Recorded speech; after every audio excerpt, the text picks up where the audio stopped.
Oh, if it's publications, then publications. Okay.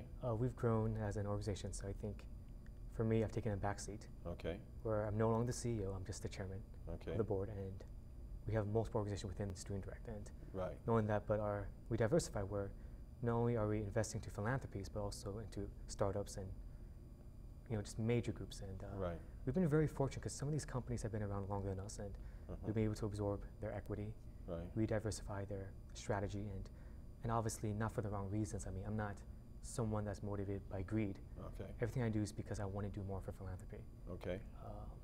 But it does take discipline because there are students in other worlds where their education is not the same. Right. But the desire to lead, which I think is lacking in the US of A. I don't think our students... Wait, back up again. Say that again more clearly. Our students are lacking in leadership. Okay. I feel that we have a strong curriculum that any nation will be envious of, but yet we have no leaders. Okay. And I say this very obnoxiously, but that's how I feel. And okay. when I see students in other nations who want to take a chance, right. and they have real problems where right. it's life or death, right. it amazes me, and I get so upset that I'm so focused on American politics, which deals with investments and philanthropies and dealing with petty, trivial issues just to make some money. Right. And yet that money doesn't get circulated back to other nations. And at the same time, I think that I will be criticized when I say these things because we want to keep money in the US of A, but I am a humanitarian. I think the whole world is my platform. Right. So, which I want to talk more about as far as what I'm doing in the Senate. Okay. And my goals in education and innovation. So, okay. But maybe I went off topic, so sorry about that. No. Because I think your passion is what I wanted the people to capture. Your passion for helping, and you're absolutely right about the leadership issue. In my classes, I tell my students the first day of class, my goal is not to make you a marine biologist or general biologist. My goal is to make you a leader. And I agree 100% with you. I say it perfect. America's biggest problem is we're not training our students to become leaders. We're teaching them to be employees and not leaders. And so where we got to get our priorities straight.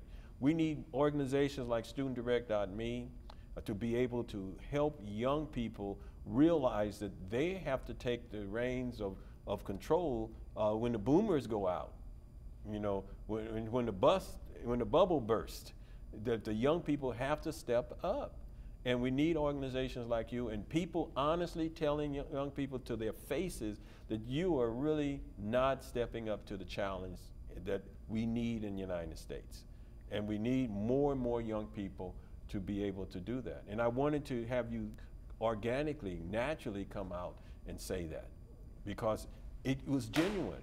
The concern that we have for America is our next generation and the generation after that. If we only let young people become consumers, get sucked into getting credit cards and all this kind of stuff and have all this student debt, that young people averaging coming out of college with at least $24,000 worth of debt, and then other students coming out with $200,000 in debt and loans out of medical school and stuff like that. That's crazy. But it all comes back to understanding that we need to help young people see that they have a role to play. They are capable of being leaders. And I wanted to have you come and share that. And the thing about the dentistry, you stepped up, Todd. What's impressed me is that in 2008, your family's business needed help. You were from Berkeley, going to school and coming out, and you saw a need, and you went and took the leadership reins to take care of that. And this is what the audience, I want you to understand. The whole program today is to show you 3 young men who stepped up with diverse perspectives, but the core that runs through them is they wanted to take the leadership role to make a difference in their culture and their family, to make the community better. And we challenge each one of you to do the same in your own community. And you got people who are around like StudentDirect.me and their foundation and other places that want to help you. But they can't help you if you don't want to get off your assets to go out and get the help that is necessary for the nation. And this program is designed to encourage you. It can be done. People will want to build your trust. Systems are in place. And then we heard from our guests sharing some of their thoughts and stuff.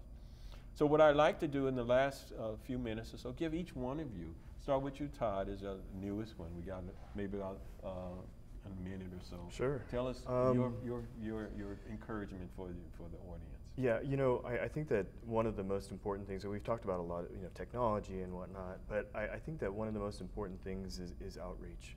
Okay. You know, and it's important for people to get into the community, educate people about what it is that they're doing, and help integrate these ideas. Okay, very good. All right, Ramon, what about you? I definitely agree with you. It is all about integration and definitely finding the way to, you know, put these pieces together, you know, and all about innovation.